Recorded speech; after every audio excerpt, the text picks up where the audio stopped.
In this video, our client was falsely accused of giving a girl herpes, and we had the entire case dismissed.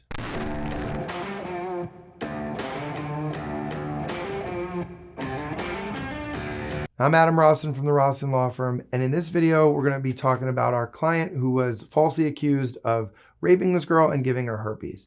So what happened was this girl filed a restraining order. So it's a civil restraining order saying that he raped her and he gave her herpes. And she also called him and told him that he was being investigated by the police. Okay, so our client was distraught, didn't know what to do. First of all, he's like, Adam, I know it's false because I don't have herpes, don't have any, diseases, and we never had sex at all. So I don't know what's going on. Okay, so he comes in, talks to us, hires us for the investigation and the civil restraining order. Now, the very first thing that we did on this civil restraining order was we reached out to her, to the alleged victim. She did not have a lawyer. She filed a pro se injunction. So pro se is Latin for basically where she's going to be her attorney. Okay, she's representing herself. So because she's deciding to represent herself, we can reach out to her and talk and communicate as if we're lawyer to lawyer. So the very first thing is we reached out, we said, listen, we represent, the respondent, the person you're accusing of this. So if you need to get in touch with us for scheduling or any particular issues, just here's our information, call us.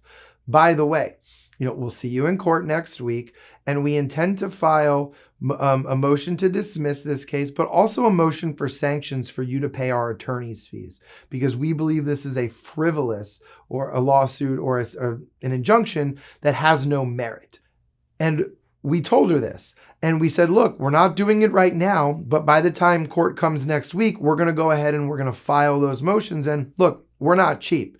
And so once we get this dismissed, we're going to seek attorney's fees, and you're going to have to pay us a lot of money. Well, you're going to have to pay our client a lot of money for all the money that you made him waste on hiring us. And she thought about it for a while. And, the day before the hearing, she calls us and she says, you know what? I'm not saying I'm doing anything wrong, but I don't want a part of this anymore, right? Which is kind of, we got to read between the lines. And she said, I want nothing to do with this.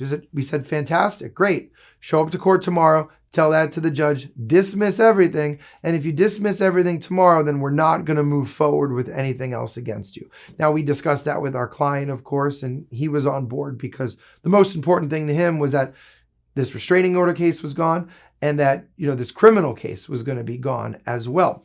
And she also said she would call back the detective and just say she doesn't want to be a part of this anymore. She changed her mind. She must have been mistaken. So pretty quickly, we go to court the next day, case dropped. Okay. And we said, listen, we're going to be contacting this detective again. You decide what you want to do. Right.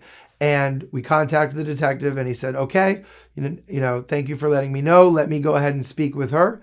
He then spoke with her and he goes, all right, we're going to drop this whole thing. We're going to make it all go away.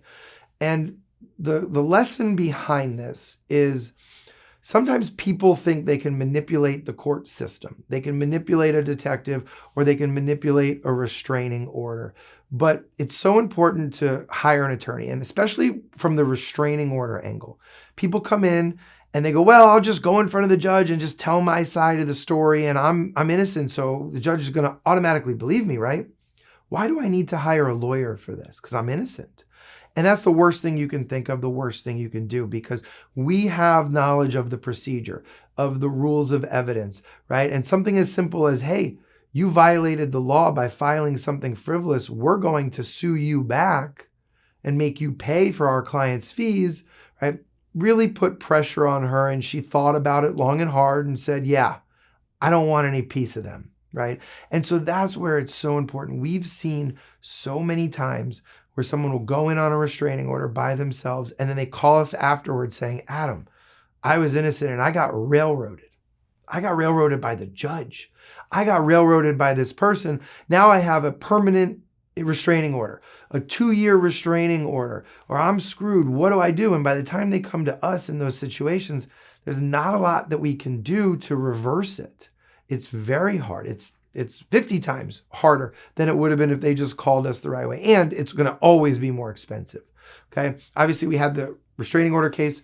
We had the criminal case. Both were gone. Very happy client. Of course, I wish he never had to call us for this stuff.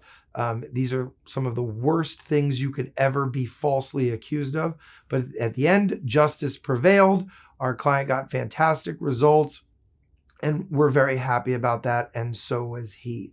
If you're watching these videos and have any questions, feel free to give us a call, 754-206-6200.